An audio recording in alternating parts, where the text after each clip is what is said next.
Aqui conosco o pesquisador Patrick Cantuária, do Instituto de Pesquisas Científicas e Tecnológicas do Amapá, o IEPA, e a gente vai conversar um pouquinho também sobre os projetos, né, que ele já atuou no IEPA, que está atuando agora também, desenvolvendo lá, nos núcleos de pesquisa também. Especialmente, né, daqui a pouquinho sobre as árvores gigantes ali encontradas aqui no norte do Amapá, na região ali do Parque Nacional Montanhas do Tumucumaque. Ele vai trazer todas essas informações a partir de agora.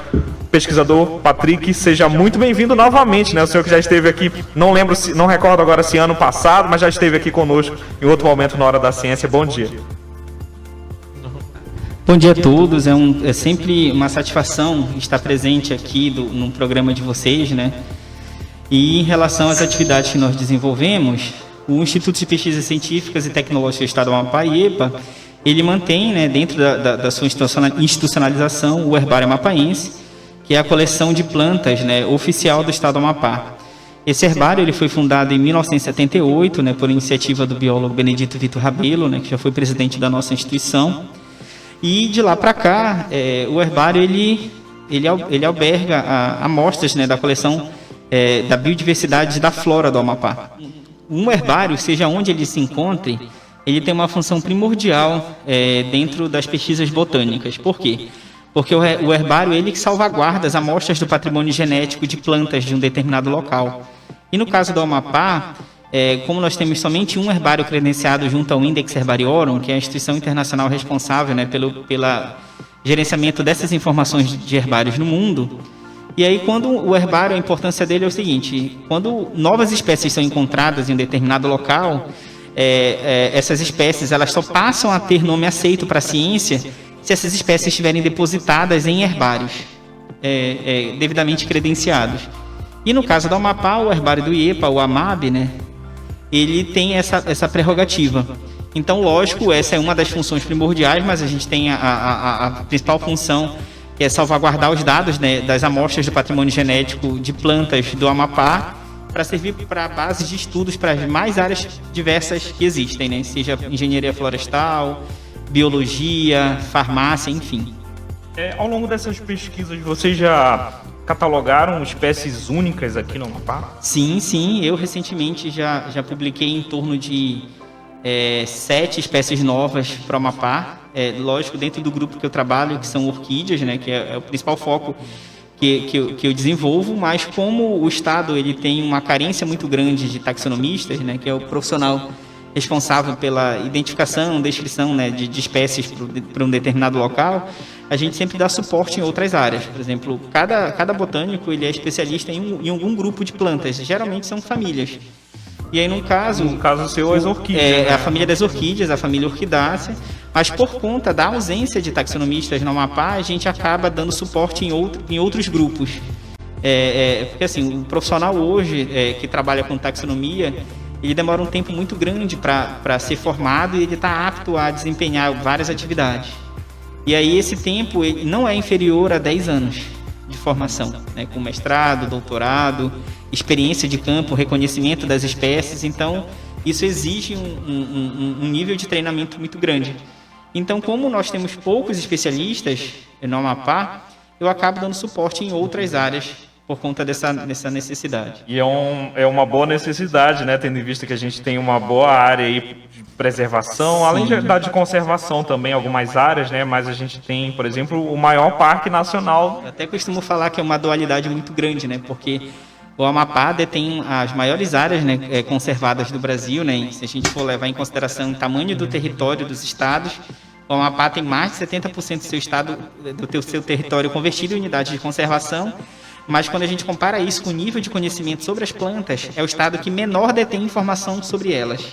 Nós somos o único estado que ainda não temos ainda uma flora institucionalizada, né, no âmbito do governo estadual. A gente está em processo de consolidação dessa lista de espécies, mas a gente está caminhando para isso. Mas somos o único estado ainda que não tem essas informações consolidadas. Tem um bom trabalho aí que precisa, claro, né, de mais pesquisadores atuando para poder fazer esse trabalho dar certo. Sim. A taxonomia é a ciência que classifica, ordena, e ela trabalha em conjunto com a nomenclatura. Tá? O que é a nomenclatura? É a ciência que nomeia os seres vivos, no caso a nomenclatura biológica. Aí quando a gente fala para organismos como um todos os seres vivos, eles apresentam um nome que é designado para a determinação da espécie. O taxonomista é aquele responsável que auxilia nessa identificação para que, associado com a nomenclatura, chegue ao nome para essa espécie. Entendi. Tem muita gente que pensa que são nomes aleatórios, né? Mas depende ali da espécie, da característica também, né? É interessante.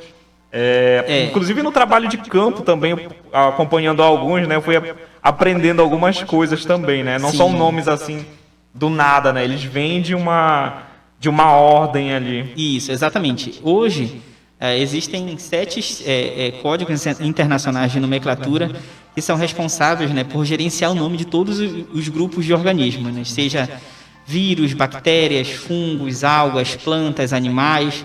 Então, cada grupo ele é regido por um código internacional. No caso de plantas, ele é regido pelo Código Internacional de Nomenclatura de Algas, Fungos e Plantas, que a última atualização foi realizada em Shenzhen, na China, na qual eu tive a oportunidade de estar presente, um único representante da Amazônia e da Amapá, a fazer parte da seção de nomenclatura, né, que auxilia na organização do funcionamento do código. O estudo das árvores gigantes, a qual o IEPA hoje tem feito parte, foi o oriundo através das informações gerenciadas pelo ICMBio, né, e o Serviço Florestal Brasileiro, que ao implantarem, né, unidades de pesquisa, né, parcelas, né, para construção das informações sobre diversidade de plantas no Parque Nacional Montanhas do Tumucumaque, detectou dentro de uma das parcelas, lá na parcela T3, lá do Tumucumaque, algumas árvores com altura superiores a 60 a 70 metros de altura. E isso chamou a atenção da doutora Rafaela Forza, que é a curadora do Herbário do Jardim Botânico do Rio de Janeiro. E aí a doutora Rafaela entrou em contato conosco, né, informando que ela achou muito impressionante a altura indicada das informações dessas árvores e que ela planejou uma expedição científica lá para o Tumucumaque para a gente averiguar e conhecer a árvore. E aí, dentro dessa expedição, né, houve também a participação de uma equipe do Fantástico, a qual foi realizada uma reportagem no ano de setembro de 2019, né, para mostrar essas árvores gigantes dentro do Parque Nacional Montanhas do Tumucumaque. E aí, com isso, a gente estiveram presentes também outros pesquisadores, como do Jardim Botânico de Nova York, da UEAP, né, participaram, alguns alunos foram conosco, e o próprio pessoal do ICMBio. E com isso, a gente coletou as informações referentes a essas árvores e a gente está começando a processar a identificação desse material agora. O Jardim Botânico do Rio de Janeiro, né, estava finalizando a Flora do Brasil 2020, né, que, para quem não sabe, é o maior projeto de flora do mundo. Então, o Brasil ele é muito bem visto lá fora por conta disso. Então, o Brasil ele tem a maior flora descrita e ilustrada do mundo, hoje disponível para qualquer pessoa que queira consultar. E aí, como no final do ano passado foi publicado a Flora do Brasil 2020, agora a gente vai começar a retomar essas informações para a construção, né, das publicações referente a essas informações. A gente fala de mais de 60 metros. Deixa eu dar uma média para quem está ouvindo a gente ou acompanhando nas redes sociais, a média da altura das árvores aqui na Amazônia, só para ter uma noção. A média das alturas das árvores na Amazônia, pelo incrível que pareça, não é uma média de árvores que sejam muito altas. A média é de em torno de 25 metros. No entanto, algumas espécies em específicas, como o Diniz excelsa, que é o famoso angelim vermelho, até trouxe para vocês as amostras da madeira para vocês conhecerem. Então, essa aqui é uma lasca de madeira de angelim vermelho. Então, a nossa câmera aqui, né, para quem está acompanhando a gente, para mostrar aqui também. Essa espécie que nós encontramos, ela chegou a uma altura de 88 metros. Essa aqui é do angelim vermelho. Do angelim vermelho. Mas, por exemplo, Bertholletia excelsa também, que é a castanha do Pará, ou castanha do Brasil, também chega a alturas superiores a 60 metros.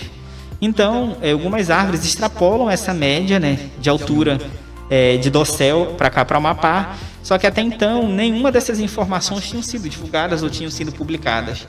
Eu estou terminando de fazer com alguns colegas um trabalho de revisão sistemática para verificar o que a gente tem encontrado na literatura sobre a altura dessas árvores. E aí, pelo incrível que pareça, como nós temos poucas pessoas trabalhando com isso na Amazônia, em especial no Amapá, as informações do Amapá sempre ficam de fora. Então, dentre os levantamentos que a gente começou a realizar, sempre o Amapá não tem as informações divulgadas, né, em relação a isso. Então, a gente conseguiu compilar algumas informações das alturas de árvores no mundo e depois passar para o Brasil. E aí, para o Brasil, o que se tem registrado na literatura são algumas árvores, né, que são encontradas na Mata Atlântica, tá?